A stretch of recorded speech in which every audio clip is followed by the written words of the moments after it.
Afternoon, everybody. Let me just get organized here for a second.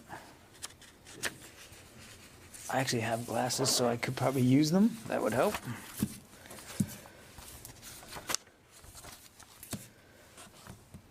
Okay, if I could just comment at the top, I think you're all aware, but due to the recent increasing spread of COVID-19, as you know, this morning the Pentagon officially went to HPCon Charlie to protect our workforce, their families, our communities, and our support to the absolutely critical mission of this department.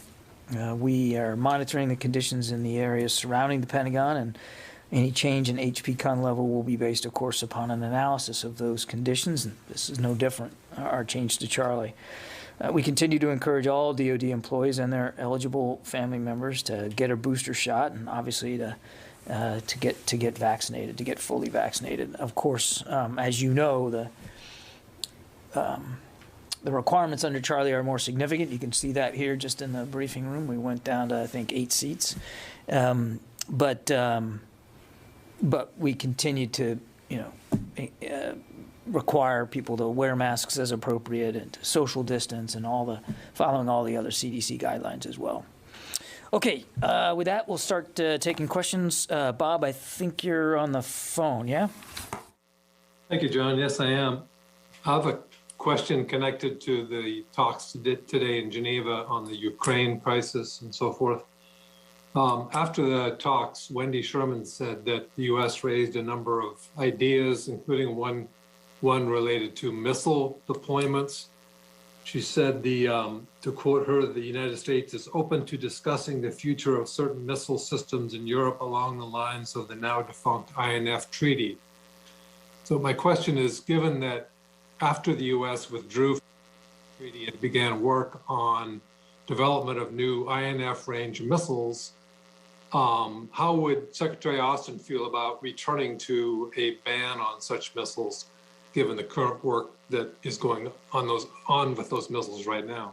Bob, I think we're just not at a point here either on the capability side or certainly in the discussions with the Russians for the Secretary to stake out a hard position one way or another on that. Separate and distinct from the continent of Europe, work continues on those kinds of capabilities. And then when you start to fold in the talks here, again, I won't negotiate here from the podium, and I certainly won't get ahead of our State Department colleagues in Geneva and as they move on now to Brussels as their next stop. But we were certainly aware and supportive of the effort to be able to talk about missile capabilities on the European continent as one thing that the administration would be willing to look at, assuming, of course, and this sometimes gets lost in the discussions about what's going on in Geneva, that there would be some level of reciprocity by the Russians in return for that. So look, I kind of backing out broadly here. As you know, we have a couple of delegates from the Department of Defense accompanying Deputy Secretary Sherman, General Mingus from the Joint Staff, and Laura Cooper from the OSD staff. We're very much in support of diplomacy taking the lead here to try to find a way to de-escalate the tensions and to get to a better outcome. We're fully in support of that, in diplomacy being the lead element here, and in the department doing what we can to help foster more fruitful negotiations. But again, I don't want to get ahead of it. Janie. Thank you, John. On the North Korean missile launches last week, and what is the United States assessment of North Korea's claims that it fired a hypersonic missile last week? Yeah, I've seen the claims. We're aware of the claims. We don't have any updates to an assessment about with more specificity as to what was fired. We've called it a ballistic missile, and we are still assessing the details of it. And as you know, ballistic missile, a ballistic missile program, them firing ballistic missiles, continues to be in violation of multiple UN Security Council resolutions, and we certainly call on the DPRK to abide by those obligations and those responsibilities, and to look for ways to de-escalate. All right, and second one, at the 2+2 meeting, the U.S. and Japan has agreed to jointly develop hypersonic missile response systems. Can this be seen as sending a strong signal to China and North Korea? I think the development of advanced capabilities, and certainly the development of advanced capabilities inside the rubric of the alliance with Japan, really speaks to the growing tensions and challenges from a security perspective that we see in the Indo-Pacific region writ large. Look, they talked about a lot of these security threats and challenges last week at the 2+2. You mentioned one, North Korea, and their advancing nuclear ambitions and their ballistic missile program.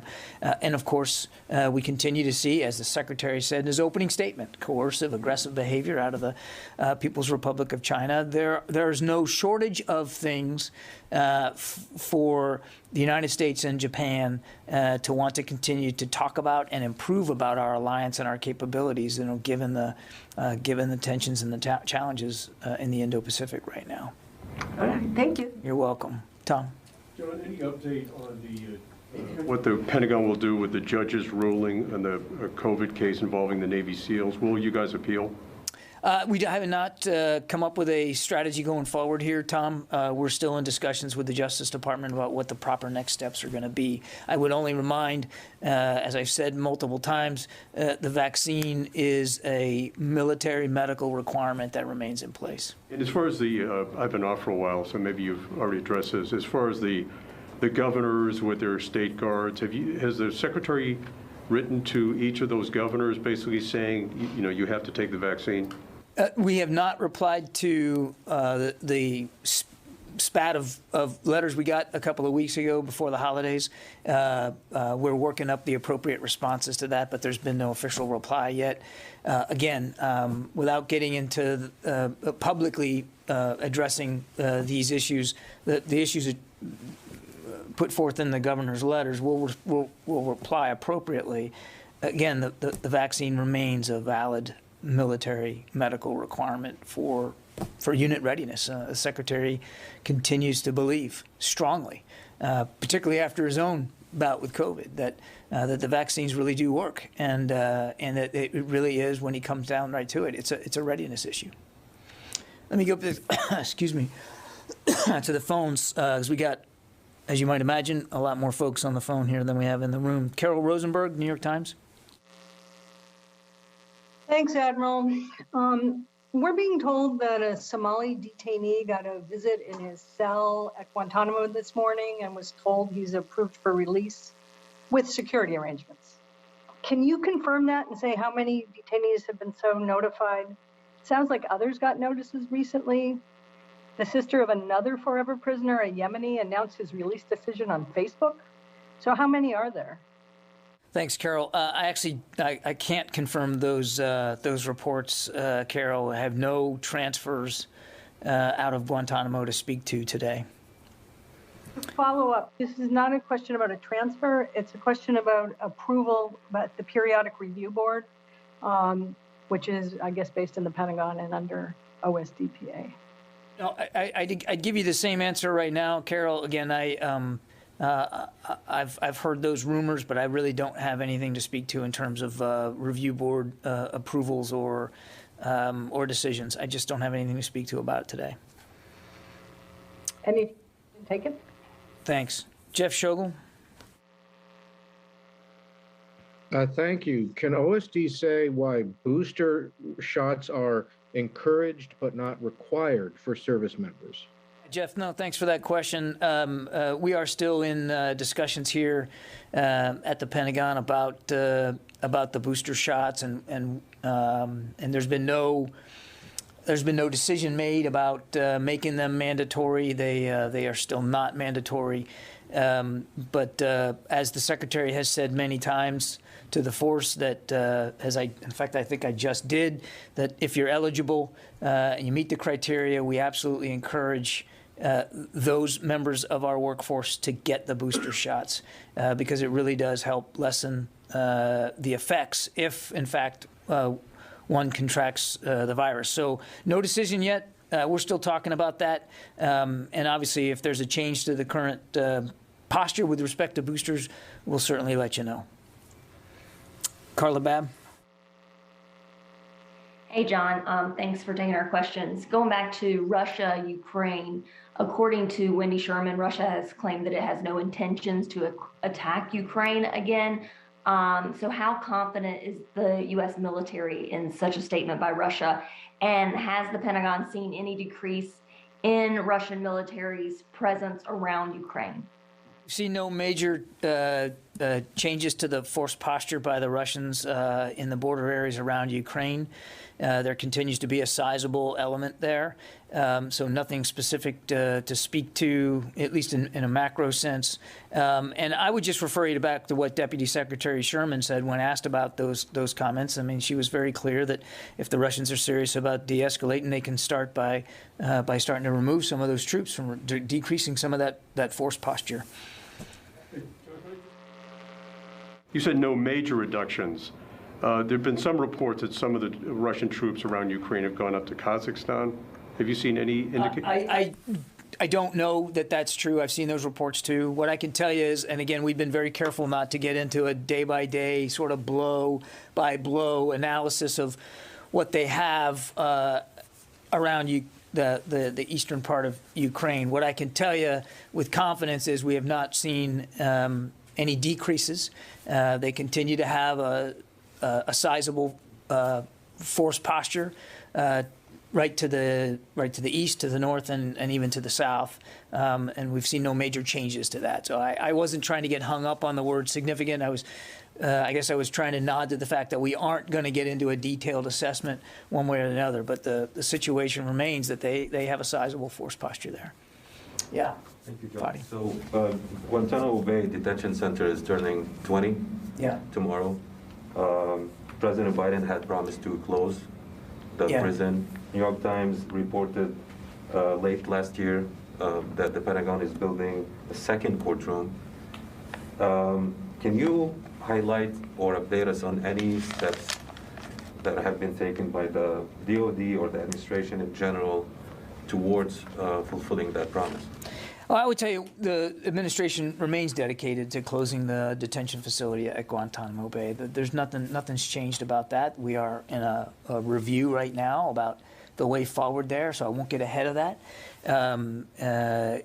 But to that end, as the National Security Council staff continues to work closely with us here at DOD, with the State Department, with the Justice Department, and other departments and agencies across the federal government about what that's going to look like going forward. And when is that review? I would point you to my colleagues at the National Security Council staff. They're running that process. But we continue to be committed to closing down that facility. And, of course, that means whittling down the population, which is very small right now. I think there's just over 3 dozen detainees remain from the nearly 800 that were there at its peak. So small number. Not surprisingly, they are the hardest cases to deal with and to adjudicate. And so we're working our way through that right now. So, but up until this review is over, no steps have been Well, taken. again, I don't want to get ahead. No, I wouldn't. You're asking for concrete steps to close it. Well, that's what the review is about, is helping us find out what the best concrete steps are for. Yeah, so in the meantime, though, again, without speaking to Carol's question specifically, I don't have anything to announce or speak to with respect to that today. But in the meantime, we continue to look and have looked for ways through the review board process to transfer and relocate detainees outside of the facility. Can you say how many might be eligible for reallocation? So I would tell you 13 of the remaining detainees are eligible for transfer. The diplomatic process is underway to work to transfer or repatriate them as appropriate. 14 are eligible for a periodic review board. All of them have undergone a review since the start of this administration. 10 are involved in the military commissions process with charges pending or trial or pretrial proceedings that are underway, and two detainees have been convicted in military commissions. So 39 in total, right? Yeah. Thank you. Thank you. Yeah, you're welcome. Let me get back to the phones here. Tom Squitieri. John, good afternoon. Thanks. I have two questions emanating from Ukraine. One is over the last couple of weeks, Swedish defense ministers have been very strong in their language in support of NATO and a strong position on Ukraine. Likewise, Finland has said, if Russia pushes it, it could consider joining NATO. What are the advantages of having Sweden and Finland in NATO? That's my first question, please. Tom, that's a question really put to NATO officials in Brussels and to the governments of those two countries. As you've heard us say many times before, NATO membership is between the individual nation wanting to join and the alliance, and any decision one way or another are going to be made by those two parties. So that's really a better question put to those two governments. I would not even begin to speak for the sovereign governments of Sweden and Finland. All right, fair enough. My second question is, over the weekend, British defense officials raised the concern that Russia may cut the cables, the undersea cables, and they considered such an act of war. Given your knowledge of the law of warfare, would the Pentagon consider such an action an act of war? I'm not seeing those reports, Tom, one way or the other. So I think I'm gonna decline to speculate on what is or isn't an act of war when it comes to undersea cables. I have not seen the British comments, so I think I'm gonna take a pass on that today. All right, thanks for your time. Yeah, you bet. Okay, Mike Brest of the Washington Examiner. Mike Brest. Thanks, Mr. Kirby. Question was actually already asked and answered. Thank you, Mike. Tony Capaccio.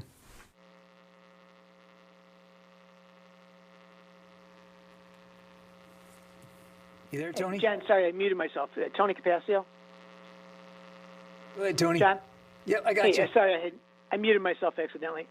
The DoD assessment team that visited Ukraine recently, have they produced any recommendations for the types of weapons or equipment the Ukrainian military may need, or is it still crafting a recommendation to the interagency? They were largely looking at air and missile defense, as I understand it, Tony.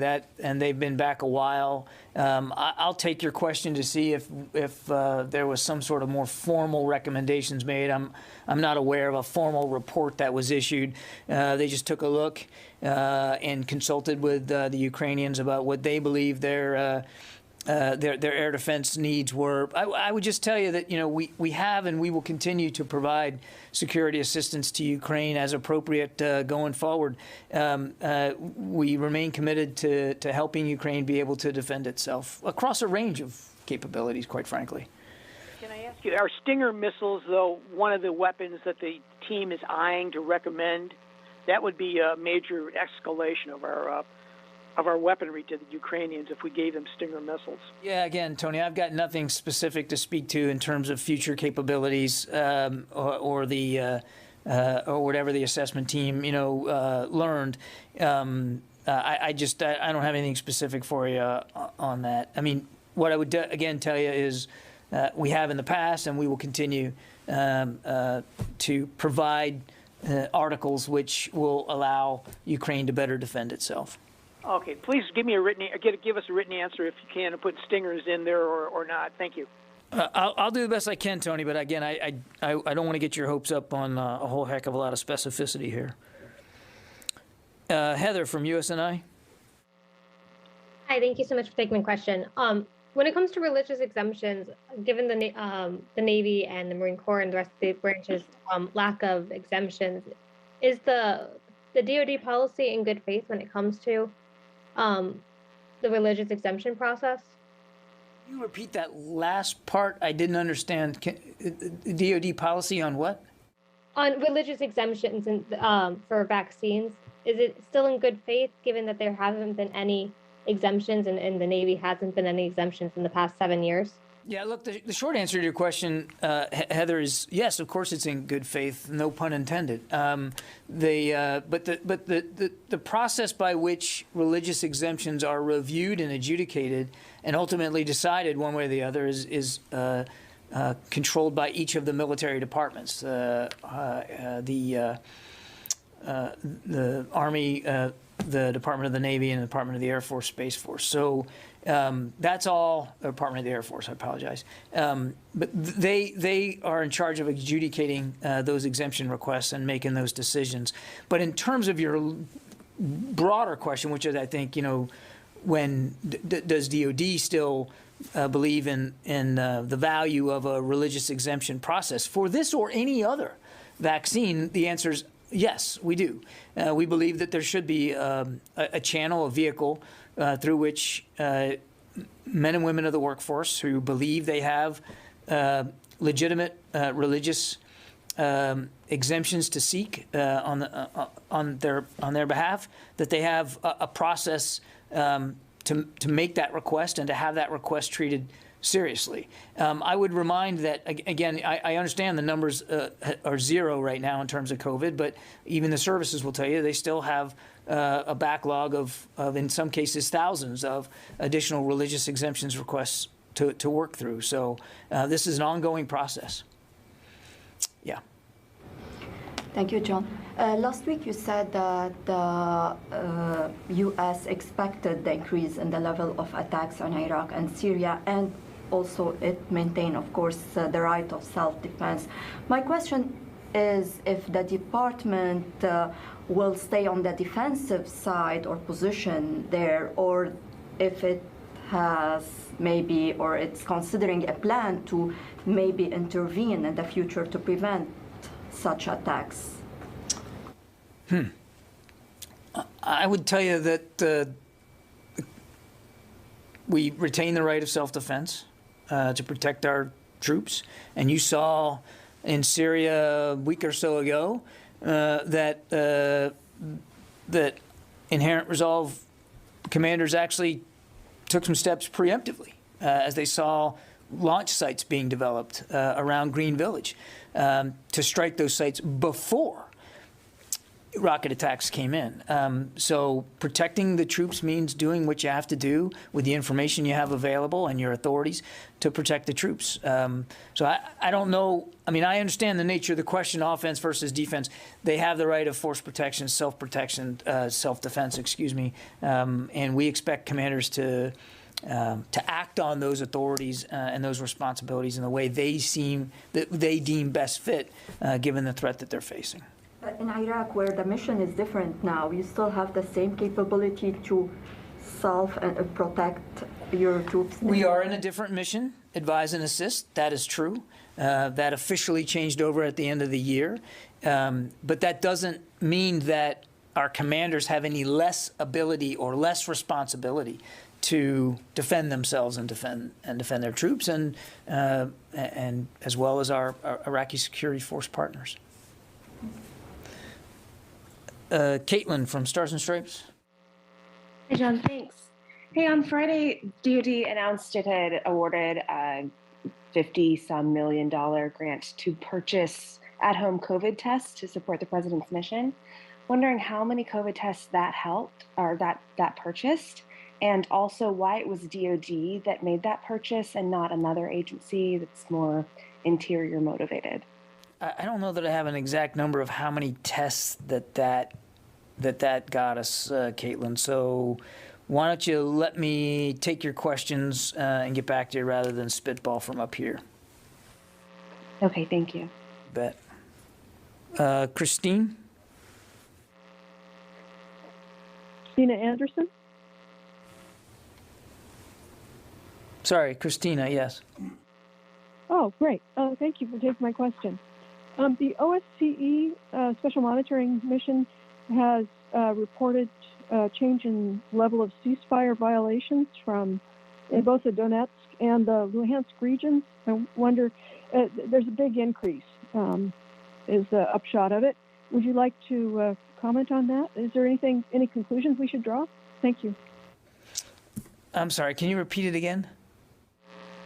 The OSCE Special Monitoring Mission, which patrols the line of demarcation in Ukraine's Crimea area, has just reported today an uptick in ceasefire violations in both the Donetsk and Luhansk regions. It's pretty significant, from 152 violations in the Donetsk region to previously it was only 85. In Luhansk, it's gone from 58 to 791. I was wondering if you might have thoughts about that. In the OSCE report, certainly I'm not refuting it at all. I just haven't seen it. I would just tell you that, as we've said before, we want to see the tensions de-escalate. We certainly want to see the violence stop. It is clear that Ukrainian troops are in a hot war every single day in that area, in the Donbass region. And as we have said many times, it's important for the Russians to observe the Minsk agreements, to pull back and to cease the violence. We've been very clear about that. But again, I can't speak with specificity on this exact OSCE report. I just haven't seen it, Christina. Thank you. Okay, and looks like the last one for today, Abraham. Yeah, hey, John, can you hear me? I got you. Yeah, sorry about that. Okay, I muted myself. Any indication from the White House, John, when the budget will be released? And this delay, if it runs into late March, April, what does that delay mean for DOD? Thanks. It's actually OMB is the right agency to talk to about this, Abraham, in terms of timing. I don't have any indication right now of what budget release time frame is going to be. As you might imagine, we are hard at work on starting to build out the 23 budget, as you would expect we would do after the holidays. That's the normal process. And we're going to continue to do that. The Deputy Secretary is leading that effort, and it's a very active effort, as you might imagine. But in terms of specific timing, I just don't have it for you. Now, to your second question, I mean, obviously, in a perfect world, you always want to get that laid out as early in the year as possible to allow for the legislative process to continue so that you can get the funding on time. It was late last year, not lots of reasons, and some of it being that, you know, it had a new administration coming in. So we're going to keep working at it so that whenever it's decided that there's a budget release date, that we're going to be ready for that to execute as quickly as possible. Okay, thanks everybody. Appreciate it. Thank you.